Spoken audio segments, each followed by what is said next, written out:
Just can't believe this.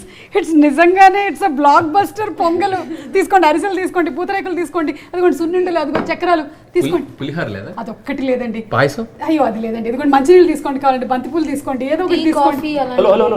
బంతిపూలు అవి కూడా తింటారు ఇంట్లో? ఏదో చెప్పేసాను. రాజీవ్ నువ్వు అవి కూడా తింటావమ్మా? లేదండి, ఆయన ఇంట్లో మాక్సిమం టైం ఉండడు. కానీ ఈరోజు మీరందరూ రావడం నిజంగా నాకు ఒక కళ లాగానే అనిపిస్తోంది. ఏంటో మీరు మా ఇంటికి రావడం ఏంటో, మేము సినిమాని ఇంతగా ఎంజాయ్ చేయడం ఏంటో, అసలు ఓ మై గాడ్, సినిమా మాత్రం చించేశారు, ఆరేశారు, ఉతికేశారు, పిండేశారు. Comedy comedy comedy full. Mulraju అసలు వెంకటేష్ గారి ఎంట్రీ దగ్గర నుంచి స్టార్ట్ చేస్తే కిల కిలమనే కలాలను రాణి, అసలు ఆ థాట్ అంత ముందు సినిమా నుంచి స్టార్ట్ అయిందని విన్నాం. ఇది నిజమేనండి అనిల్ గారు?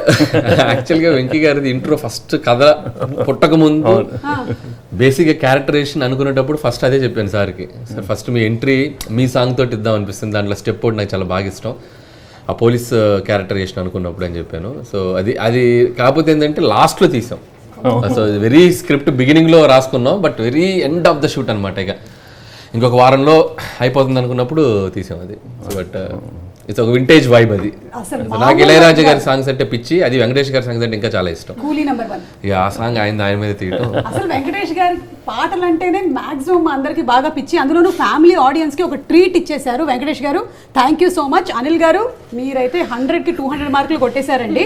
ఆడియన్స్ ఏదైతే ఎక్స్పెక్ట్ చేస్తూ ఉన్నారో, సంక్రాంతి అంటే ఆ వైబ్, అందరూ కుటుంబ సమేతంగా వచ్చి సినిమాని చూడాలనుకుంటారు, అలాంటి సినిమా కోసం వెయిట్ చేస్తూ ఉంటారనమాట. సో అలాంటి ఒక సినిమాని మీరు ఇచ్చేసరికల్లా కుటుంబాలు వచ్చి చూస్తూనే ఉన్నాయి, డబుల్ త్రిబుల్ టైం కూడా. అవును, ఎక్స్ట్రా చైర్స్ వేస్తున్నారు థియేటర్స్లో. అండ్ అంటే ఫ్యామిలీ ఆడియన్స్ అందరూ ఎక్కడో ఈ కైండ్ ఆఫ్ జోనర్ని చూడాలని చాలా ఏళ్ళుగా మిస్ అవుతున్నట్టు అనిపించింది. లేకపోతే ఇది ఒక మొమెంటంలో ఏదో ఒక చిన్న ఏదో విప్లవం లాగా ఉంది, కసిగా అలా ఉంది అనిపిస్తుంది. జనాలు అందరూ అలా వచ్చి చూస్తున్నారు. నువ్వు అన్నట్టు లాస్ట్ కపుల్ ఆఫ్ ఇయర్స్ చాలా మంది అడుగుతూ ఉన్నాను, వెళ్తాం థియేటర్కి వెళ్ళట్లేదు వాళ్ళు, వాళ్ళు మొత్తం వచ్చి పడ్డారు. They all waiting to see this kind of చూస్తూ ఉన్నారు.